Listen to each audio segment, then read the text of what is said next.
alay namin sa'yo, hindi ng dalangin at pagsamo ng bayan mo.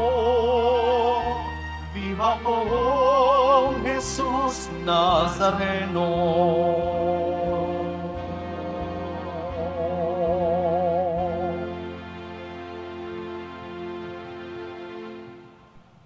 Sa ngalan ng Ama, at ng Anak, at ng Espiritu Santo, Amen. ang pagpapala ng ating Panginoong Jesucristo, ang pag-ibig ng Diyos Ama, at ang pagkakaisa ng Espiritu Santo naway sumainyong lahat.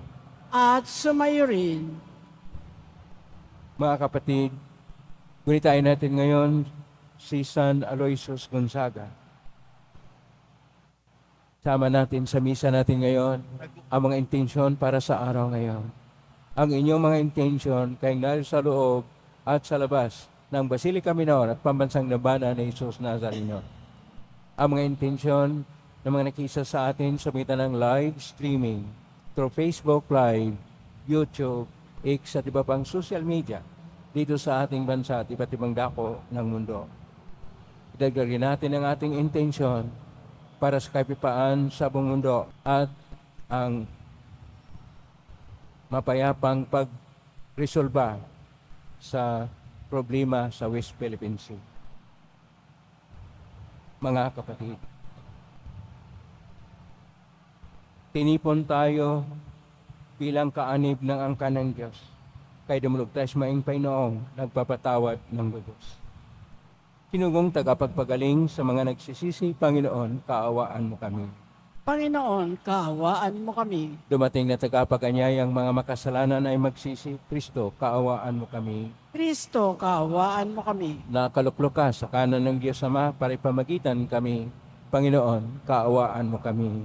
Panginoon, kaawaan mo kami. Kaawaan tayo makapangirihang Diyos, patawarin tayo sa ating mga kasalanan, at patnubayan tayo sa buhay na walang hanggan.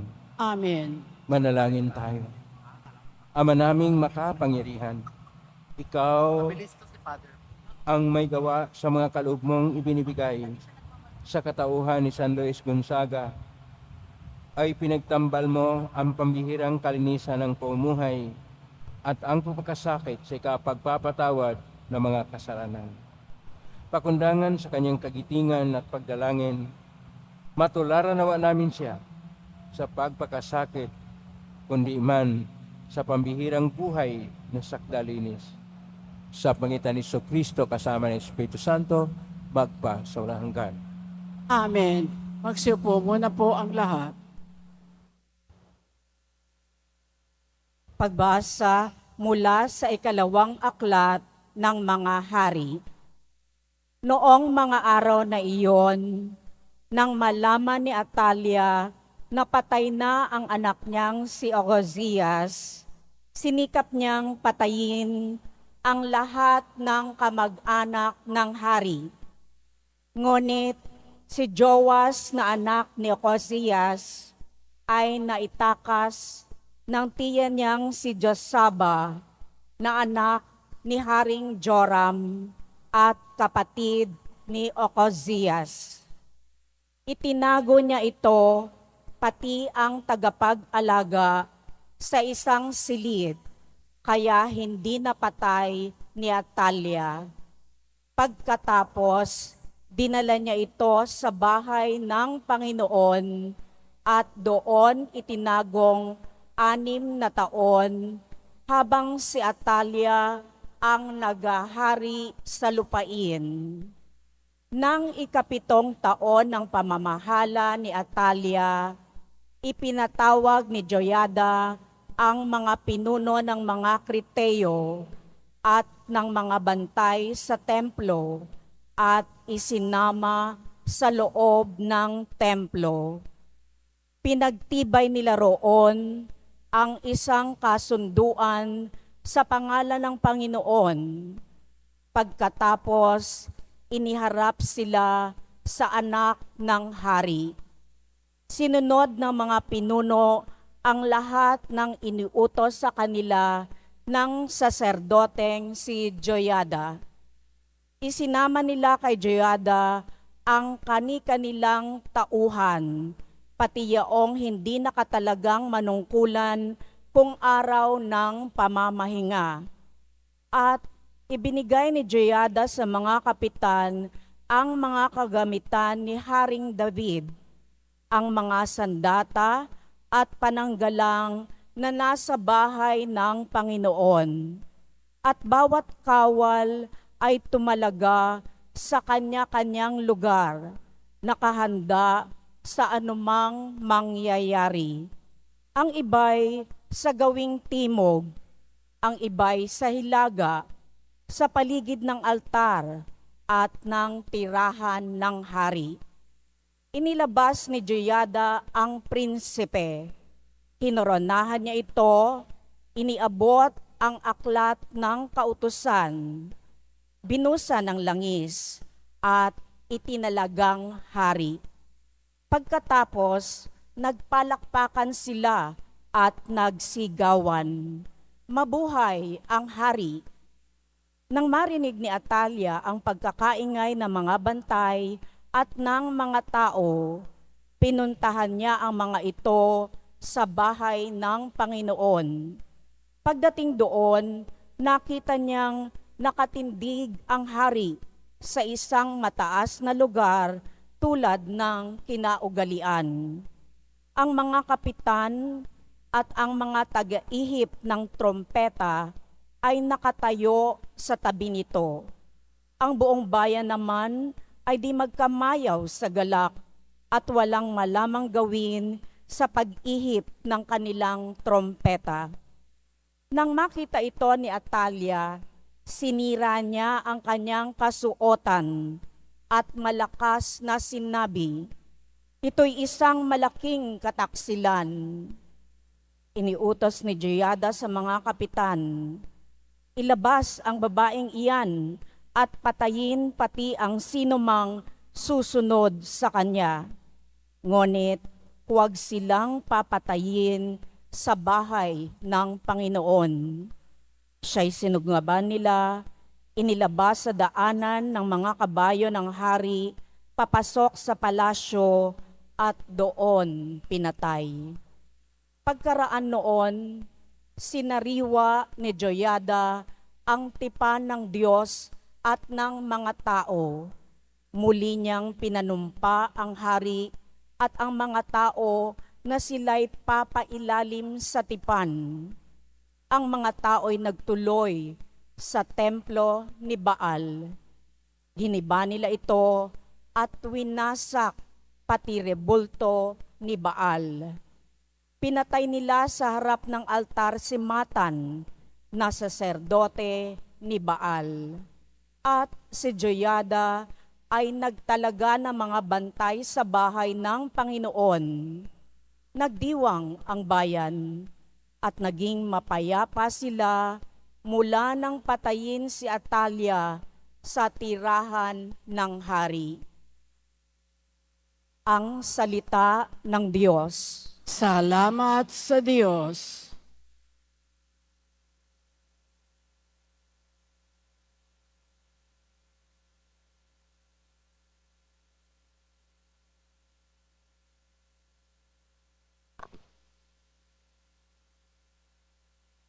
Pinili ng Panginoon maging tahanan ang Siyon. Pinili ng Panginoong maging tahanan ang Siyon. Ang iyong pangako sa lingkod mong David, huwag mong babawiin. Ganito ang iyong pangakong habilin. Isa sa anak mo ang gagawing hari upang mamahala matapos na ikay pumanaw sa lupa. Pinili ng Panginoong maging tahanan ang Siyon.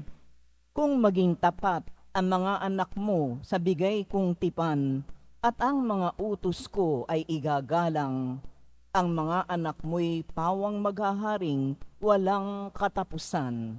Pinili ng Panginoong maging tahanan ang Siyon. Na maging tahanan ang lungsod ng Siyon, ito ang wika niya. Doon ako titira panghabang panahon, ang paghahari ko'y magmumula roon. Pinili ng Panginoong maging tahanan ang Siyon. Sa lipi ni David, ako ay kukuha ng haring dakila upang maingatan ang pagpapatuloy ng pamamahala. Yaong kaharian niya ay uunlad at mananagana, ang kaaway niya'y mga papahiya. Pinili ng Panginoon, maging tahanan ang Siyon. Magsitayo na po ang lahat.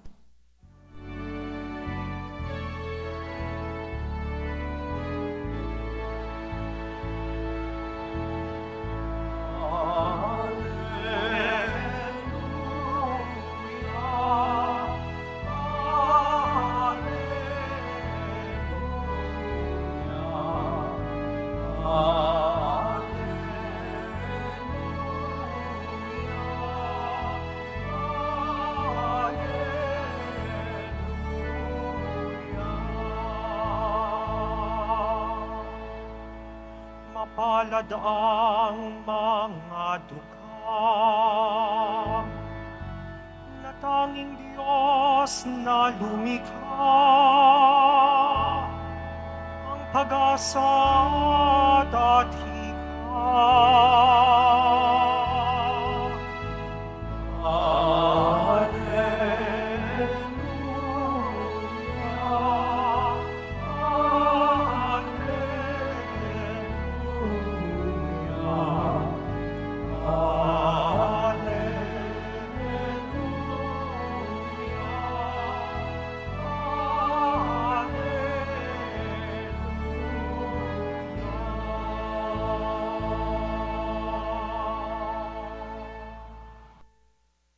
Sumainyo ang Panginoon.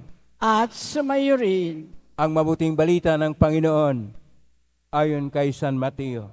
papuri sa iyo, Panginoon. Noong panahon yon, sinabi ni Jesus sa kanyang mga alagad, huwag kayong mag-impok ng kayamanan dito sa lupa. Dito'y may ninirang tanga at kalawang at may nakapasok na magnanakaw. Sa halip, impokin ninyo ay ang kayamanan sa langit. Dooy walang nanirang tanga at kalawang at walang nakapapasok na magnanakaw. Sapagkat kung saan naroon ang inyong kayamanan, naroon din naman ang inyong puso. Ang mata ang pinakailaw ng katawan. Kaya't kung malinaw ang inyong mata, maliliwanagan ang buong mong katawan. Ngunit kung malabo ang iyong mata, madarimlan ang buong mong katawan. Kahit kung ang liwanag na nasa iyo ay kadiliman pala, napakadilim yan. Ang mabuting balita ng Panginoon. Pinupuri ka namin, Panginoong Hesukristo. Magsiupo muna po ang lahat. Isang mapagpalang araw po sa inyong lahat. Purihin po natin ang ating pong Isus Nazareno.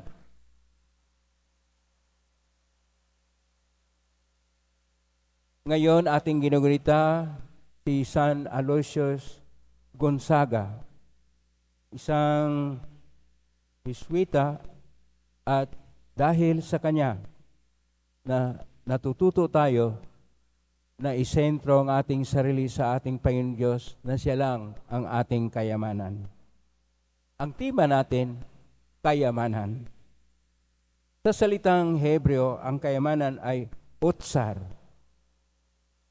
Pero dahil ang ating pagbasa ay mula din sa Ebanghelyo at iba pa ay sa Koinoko na Grigo. Sa Koinoko na Grigo, ang kayamanan ay Tisavros, na sa Latin naman ay Thesauros. Sa buong Biblia, ang kayamanan na espiritual ay 89 na ulit nakasulat. Pero ang kayamanan na ordinaryo ay 92 na makikita.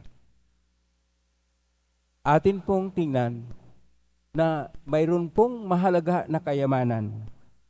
Akala natin ang kayamanan ay yung mga ginto, pilak, deposito sa bangko, kung ano yung magandang ari-arian natin. Hindi. Ang tunay na kayamanan ay yung mga hindi masisira gaya ng karunungan, kaalaman at ang Diyos.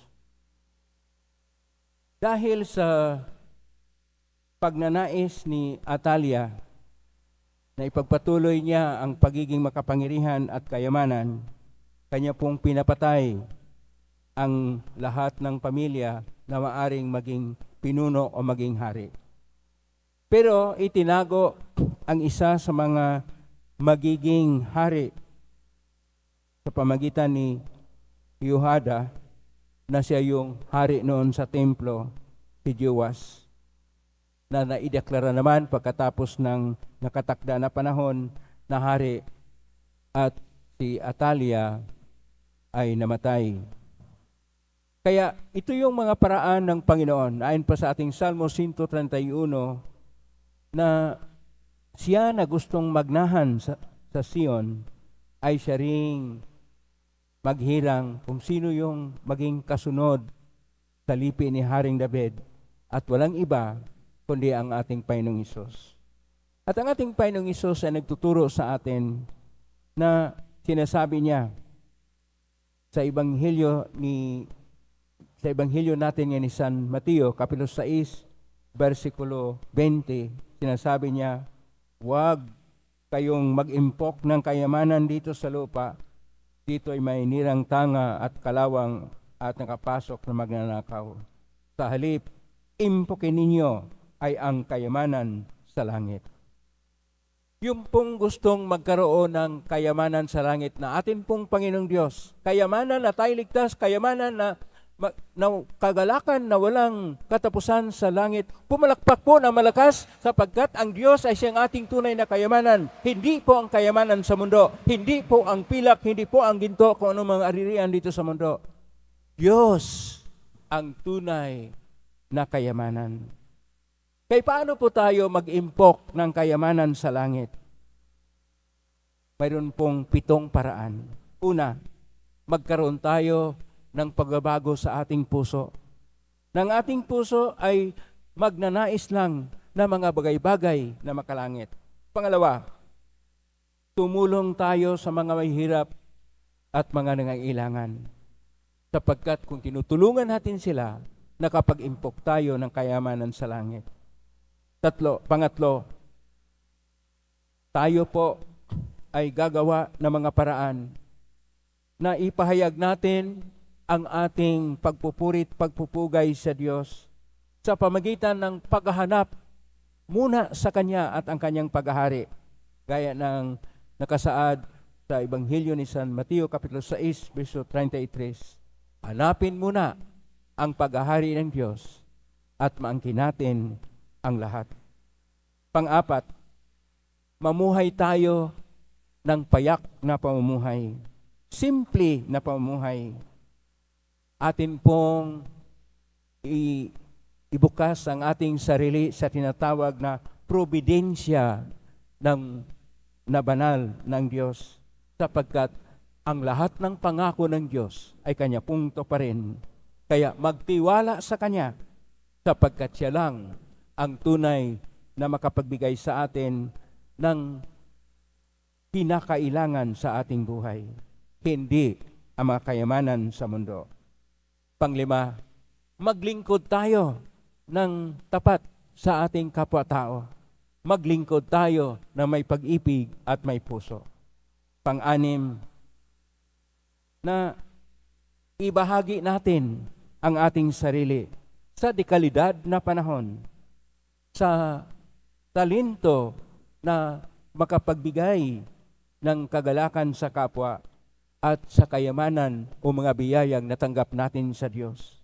Sapagkat kung tayo'y nagbahagi sa kanila, doble-doble ang kayamanang maimpok natin sa langit. At panghuli, at ito yung pangpito na mahalaga, ang Diyos ay siyang tunay na yaman natin at siya lang ang ating asahan. Kaya sinasabi ni Santa Teresa de Avila, huwag tayong mag-abala sa mga bagay sa mundo lahat ay lumilipas. Diyos lang ang sapat. Solo Diyos basta. Pakisabi sa katabi mo, Diyos lang ang sapat. Diyos lang ang sapat, Diyos lang ang tunay na kayamanan natin. Diyos lang ang siyang makapagbigay ng kagalakan. Sapagkat kung nasa atin siya, ang kayamanan ng buhay na walang hanggan, ang kayamanan ng kaligtasan, ang kayamanan na ang Diyos ang siyang magbigay sa atin ng ating tunay na buhay na ganap at ikasiyasya ay sumasa atin. Walang ibang kayamanan na tunay liban sa Diyos. Amen? Purihin natin ang Diyos.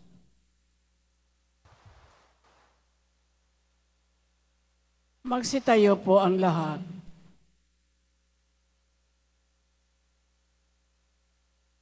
Minamahal ko mga kapatid, hinahamon tayo ni Jesus na mag-impon ng kayamanan sa langit kaysa kayamanan sa lupa. Ituon natin ang ating puso sa kalangitan sa ating panalangin. Panginoon, maghari ka sa aming mga puso. Panginoon, maghari ka sa aming mga puso. Ang simbahan naway, gawing malaya ang mga kalalakihan at kababaihan sa pagkaalipin sa materialismo sa pamamagitan ng pagtuturo sa kanila ng mga bagay na pinahahalagahan ng kaharian ng Diyos. Manalangin tayo. Panginoon, maghari ka sa aming mga puso. Ang mga politiko at lingkod ng pangmamamayan naway magsimula ng mga programa at proyekto sa kabuang pag-unlad ng lipunan at kanilang mga nasasakupan. Manalangin tayo. Panginoon, maghari ka sa aming mga puso. Ang mga taong pinagkatiwalaan na higit na kayamanan, naway mapagtanto ang kanilang katayuan bilang mga tagapangalaga lamang at hindi mga lubos na nagmamay-ari na mga biyayang kanilang angkin. Manalangin tayo. Panginoon, maghari ka sa aming mga puso. Ang mga pinagkaitan ng mga bagay sa mundong ito, naway mapagtanto ang kagandahan ng pagtutuon ng kanilang puso sa makalangit na kayamanan. Manalangin tayo. Panginoon, maghari ka sa aming mga puso. Ang mga nagdurusa at namatay sa pananampalataya, naway umani na makalangit na gantimpala. Manalangin tayo. Panginoon, maghari ka sa aming mga puso. Sa tahimik, idulog natin sa Panginoon ang ating mga sariling kahilingan. Ama naming nasa langit, hindi nagbabago o kumukupas ang iyong pag-ibig sa amin. Bigyan mo kami ng lakas at tapang na lumakad sa iyong presensya sa araw-araw ng aming buhay. Nang namin ito, sa pangitan ni Kristong aming Panginoon. Amen. Magsipo muna po ang lahat.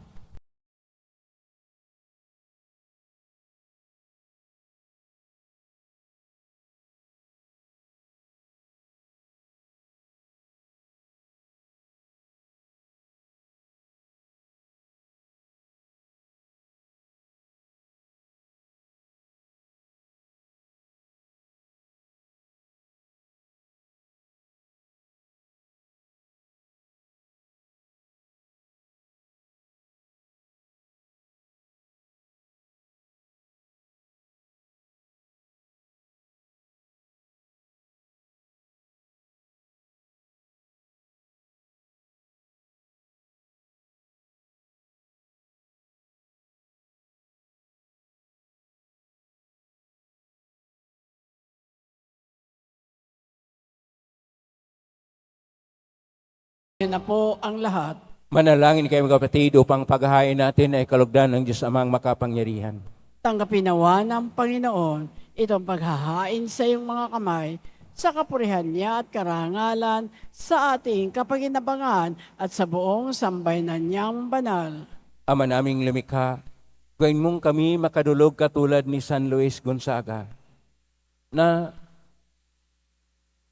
nararamtang lagi ng kadalisayan para sa piging mong banal, upang sa aming pakikinabang, kami lalong managana sa kayamanan ng iyong pagmamahal sa pangitan ni Kristo kasama ng Espiritu Santo, magpa sa walang hanggan.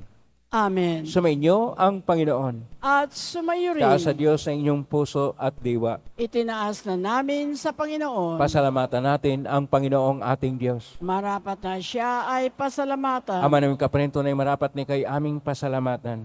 Ngayon ikinagagalak naming may mga banal na tao na nagtalaga ng sarili sa anak mong si Kristo upang ipamalas nila ang paghahari mo at maakit ang kapwa na nalig sa iyo. Ngayon sa amin ibinigay ng anak namin na mahal ang kabanalang iyong taglay at hangad mong kamtin ng tanan. Ito ang pinanggalingang amin ngayong nilingon. Dito mo rin nais kaming makarating at humantong. Kay kisa namang helsi siya awit ng papuri siyang pay sa kalangitan, kami nagbubunyi sa kadakilaan.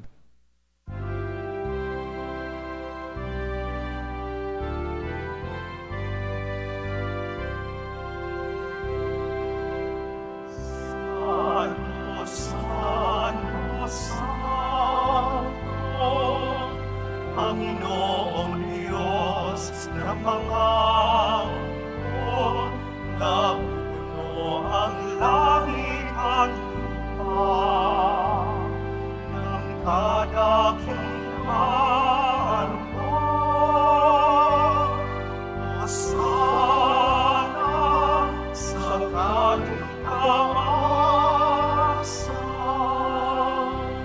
pinagpalang na Panginoon, sa ngalan ng Panginoon.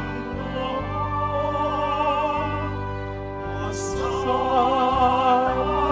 sa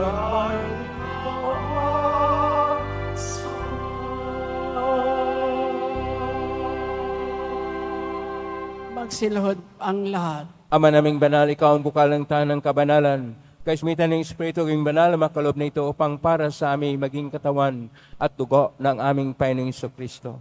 Bago niya pinagtiisang kusang loob na maging handog, hinawakan niya ang tinapay, pinasalamatan kanya, pinaghati-hati niya yon, iniabot sa kanyang malagad at sinabi, tanggapin ninyong lahat ito at kanin.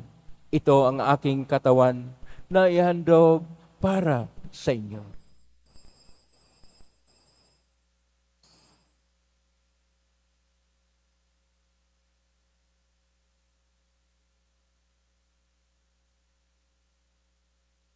Kaya naman nung matapos ang hapunan, hinawakan niya ang kalis. Muli kanyang pinasalamatan. Inabot niya ang kalis sa kanyang malagad at sinabi, tanggapin ninyong lahat ito at inumin. Ito ang kalis ng aking dugo, ng bago at walang hanggang tipan. Ang aking dugo na ibubuhos para sa inyo at para sa lahat sa kapagpapatawad ng mga kasalanan. Gawin niyo ito sa pag-alala sa akin.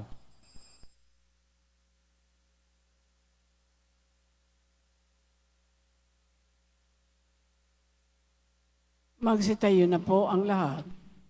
Ang misteryo ng pananampalataya. Si Kristo'y namatay, si Kristo'y nabuhay, si Kristo'y babalik sa wakas ng panahon. Ama, ginagawa namin ngayon ang pag-alala sa pagkamatay at muling pagkabuhay ng anak. Kaya't inialay namin sa iyo ang tinapay na nagbibigay buhay at ang kalis na nagkakaloob ng kaligtasan. Kami nagpapasalamat dahil kami narapat na tumayo sa harap mo para maglingkod sa iyo. Isinasamo namin kami magsasalo-salo sa katawan at dugo ni Kristo ay mabuklod sa pagkakaisa sa pamagitan ng Espiritu Santo. Ama, lingapin mo simbahang laganap sa buong daigdig. Pasusin mo kami sa pag-ibig kaysa ni Francisco na aming Papa at ni Jose na aming Obispo at ng Tanang Kaparian. Alalahanin mo rin mga kapatid naming nahimlay na may pag-asang sila muling mabuhay. Gayun din ang lahat ng mga pumanaw. Kaawaan mo sila at patuloyin sa iyong kaliwanagan. Kawan mo'y dapatin kaming lahat na makasalo siyang buhay na walang wakas. Kaisa ng mahal na Birhen Maria na ina ng Diyos, ng kabiyak ng puso niyang ni San Jose, kaisa ng mga apostol ni San Juan Bautista, ni San Aloysius Gonzaga, ni San Roque, ni San Lorenzo Ruiz de Manila, ni San Pedro Calungsod, at ng lahat ng mga banal na namuhay dito sa daigdig ng kalugod-lugod sa iyo. May ipagdiwang nawa namin ang pagpupuri sa ikarangal mo sa pangitan ng anak na aming Panginoong Hesus Kristo. Sa pamamagitan ni Kristo, kasama niya at sa Kanya, ang lahat ng parangal at papuri ay sa iyo, Diyos Amang makapangyarihan, kasama ng Espiritu Santo, magpasawalang hanggan.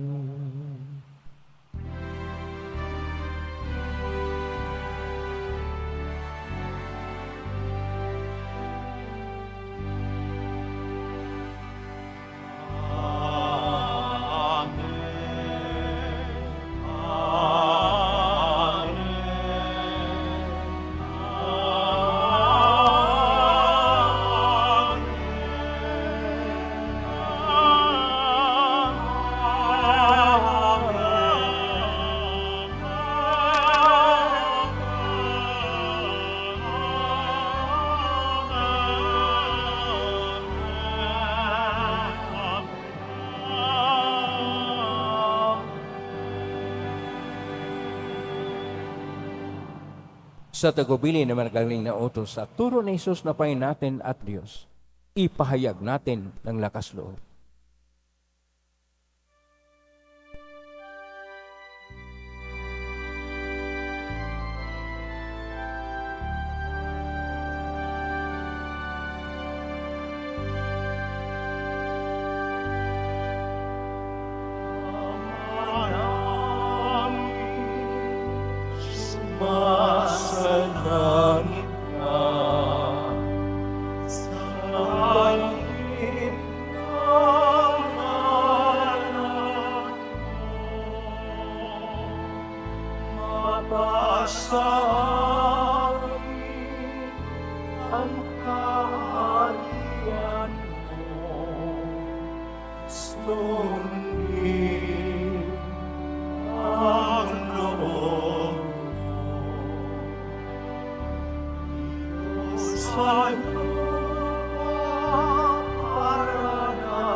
Hiniling namin kami adya sa lahat ng masama. Pagkaluban ng kapayapaan araw-araw, iligtas sa kasalanan na tilay sa lahat ng kapahamakan.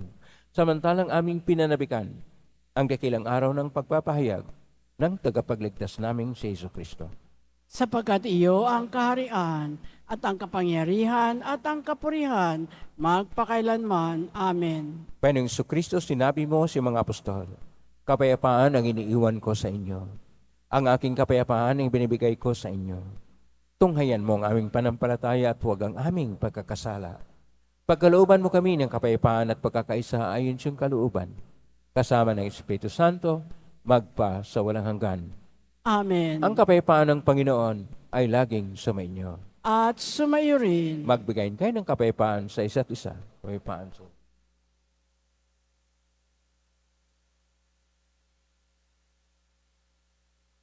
Kordero ng Diyos na nag-aalis ng mga kasalanan ng sanlibutan, maawa ka sa amin.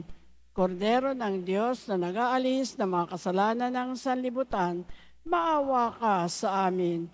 Kordero ng Diyos na nag-aalis ng mga kasalanan ng sanlibutan, ipagkaloob mo sa amin ang kapayapaan, magsiluhod po ang lahat.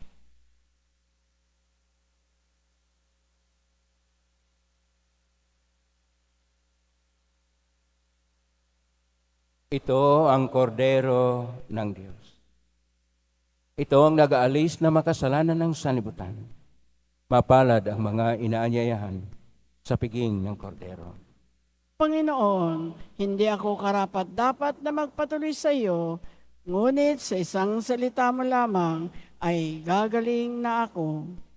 Katawan ni Kristo. Amen.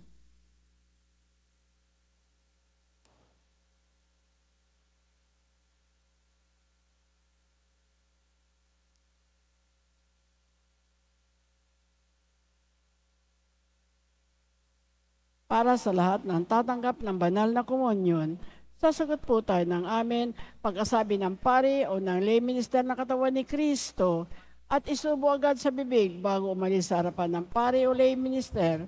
Sumunod po tayo.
Magsitayo na po ang lahat. Manalangin tayo. Ama naming mapagmahal, kaming iyong pinapagsalo sa pagkain ng mga anghel, ay gawin mong makapamuhay sa pagkauliran ni San Luis Gonzaga, sa pagtanaw lagi ng utang na loob sa iyong kadakilaan, sa pangitan ni Kristo kasama ng Espiritu Santo, magpa sa walang hanggan. Amen. Ngayon na po ang basbas. Mangyari po lamang ito sa bagya, mga bagay na basbasan. Sumainyo ang Panginoon. At sumayo rin. Mahal na pong Isus Nazareno, niyag mo sa panggitan ng cross ang walang malo na pag-ibig ng Diyos sa sangkatauhan. Pakinggan mong kailangan ka na nagsusama mo sa iyo. Makamtan nawa nila ang iyong katugunan at tanggapin ang kasagutan mo itang naloob na tinatanaw. Basbasan di po ninyo ang mga dalaming imahen, dasal at mga bagay-bagay. Basbasan ang may mga karamdaman. Sa pamagitan ng benisyon ito na maalalang pangakon sa binyag na ikaw ay lang ibigin at paglalingkuran bilang Panginoon magpa sa walang hanggan. Amen. Pagpalain kayo makapangyarihang Diyos, Ama at Anak at Espiritu Santo. Amen. Kumay kang taglay ang kapayapaan, pag-ibig at pag-asa ng Pong Isus Nazareno. Salamat sa Diyos. Purihin natin ang ating Pong Isus Nazareno.